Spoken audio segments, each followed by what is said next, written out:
जिस शेर को आप अपनी स्क्रीन पर देख रहे हो वो आज तक का सबसे बड़ा लायन है, जिसे बारबरी लायन कहा जाता है। मैं आपको सोचने के लिए थोड़ा समय देता हूँ। बताइए कि ये शेर विलुप्त क्यों हो रहा है?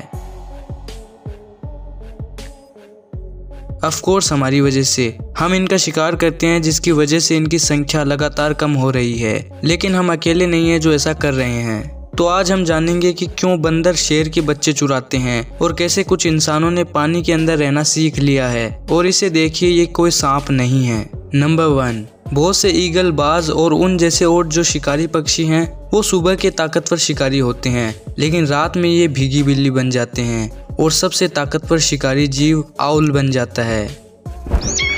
ऐसी बहुत सी घटनाएं होती है जिसमें सुबह ईगल मजे से एक आउल का शिकार करता है, लेकिन रात में कहानी थोड़ी बदल जाती है और ये टाइम होता है आउल का। ये रात में कुछ भी खा सकते हैं और ईगल और बाज पर भी ये रात को हमला करते हैं। भले ही ईगल आउल से बड़ा होता है, लेकिन ट्राई करने में क्या जाता है। और एक और जरूरी बात, जब कोई बाज उड़ता है तो ये बिल्कुल आवाज नहीं करता है।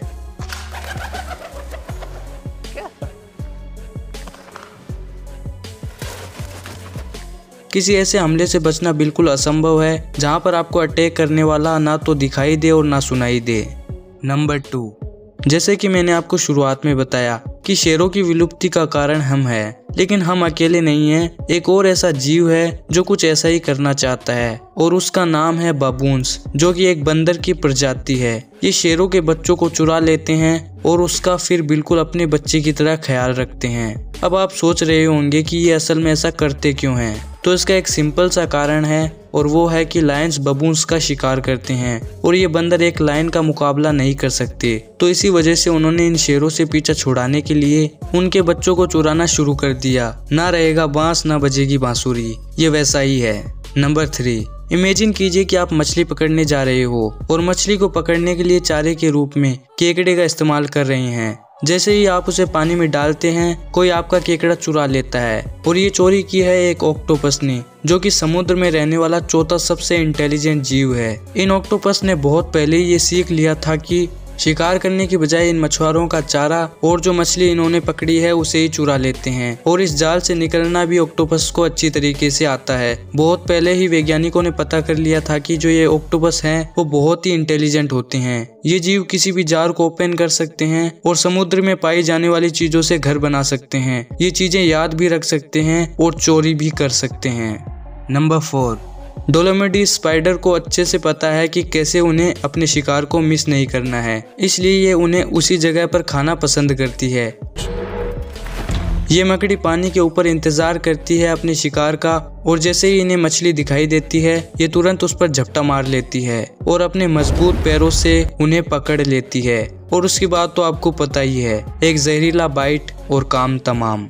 नंबर 5, डोलोमिडी स्पाइडर की तरह ही एल्सिडो बर्ड का शिकार करने का तरीका भी बिल्कुल यूनिक है। ये पक्षी डालियों पर बैठकर अपने शिकार का इंतजार करता है और जैसे ही इसे कोई मछली दिखाई देती है ये तुरंत पानी में डुबकी लगाता है और मछली को पकड़ लेता है। और ये इतना जल्दी होता है कि समझ में ही नहीं आता कि क्या हुआ। बस कुछ ही पलों में मछली इसका शिकार बन चुकी होती है। कभी कभी मछली नहीं मिलने पर इनके चोंच में जो भी आता है ये उसे खा लेते हैं। नंबर 6, कैसा लगेगा अगर इंसान पानी के अंदर रहे और चले? और वैसे कुछ इंसान ऐसा कर भी रहे हैं। मोकेन जनजाति बिल्कुल ऐसा ही कर रही है, जो कि बर्मा और थाईलैंड के बॉर्डर पर पाई जाती है। इनकी संख्या तकरीबन 2 से 3 हजार है और इन लोगों की अमेजिंग क्षमताओं को देखकर आप बिल्कुल शॉक हो जाओगे। ये लोग पानी के अंदर शिकार करते हैं और इसी से अपना जीवन यापन करते हैं। ये लोग पानी में कई मिनटों तक लगभग 20 मीटर गहराई तक नीचे रह सकते हैं। इस जनजाति के लोग पानी में बिल्कुल साफ देख सकते हैं क्योंकि सालों से ये यही करते आए हैं, जिसकी वजह से इनकी आंखें पानी में बाकियों से साफ देख पाती है। इनकी आंखें समुद्र के खारे पानी में भी फोकस कर पाती है। ये बिना किसी वजन के अपने आप को वजनी बना सकते हैं और पानी के अंदर चल सकते हैं। भले ही हम लोग इतना विकास कर चुके हैं, लेकिन फिर भी ये जनजाति आज भी ज्यादातर टाइम समुद्र में बिताना पसंद करती है। नंबर 7, चलिए पानी से निकलकर जंगल में चलते हैं। जरा ऊपर देखिए, कुछ अजीब दिखा? ये पेड़ जो हैं एक दूसरे को बिल्कुल टच नहीं कर रहे हैं, लेकिन क्यों? इस घटना को क्राउन शाइनेस कहा जाता है और मैं आपको बता दूं कि अभी तक वैज्ञानिकों को एग्जैक्टली नहीं पता है कि ऐसा क्यों होता है। वैज्ञानिक इन पेड़ों पर पिछले 100 सालों से स्टडी कर रहे हैं, लेकिन अभी तक कोई कंफर्म रीज़न नहीं पता चला है कि ऐसा क्यों होता है। कुछ लोगों का मानना है कि ये पेड़ ऐसा इसलिए करते हैं जिससे इनके बीच कीड़े ना फैलें। ये भी कहा जाता है कि ये ऐसा इसलिए करते हैं जिससे ये हवा में अवरोध ना बने। कुछ वैज्ञानिकों का ये कहना है कि इससे ये पेड़ अपनी फोटोसिंथेसिस और अच्छे तरीके से कर पाते हैं, क्योंकि ये एक दूसरे के पत्तों के ऊपर नहीं आते हैं। लेकिन असल में हमें नहीं पता कि ऐसा क्यों होता है। नंबर 8, पेड़ों के पास अपनी रक्षा करने का कोई तरीका नहीं होता, लेकिन कैटरपिलर्स ऐसा बिल्कुल कर सकते हैं। जैसे कि इस कैटरपिलर को देखिए, जो कि एकदम जहरीले सांप की तरह दिखने लगता है।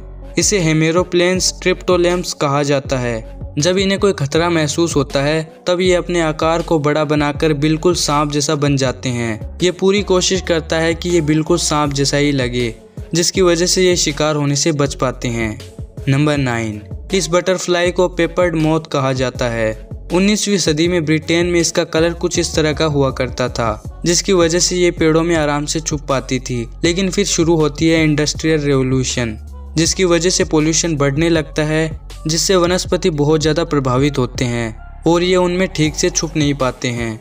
इन्हें तब अपना कलर ब्लैक करने की ज़रूरत थी और इन्होंने ऐसा किया और ब्लैक मॉथ बढ़ने लगी।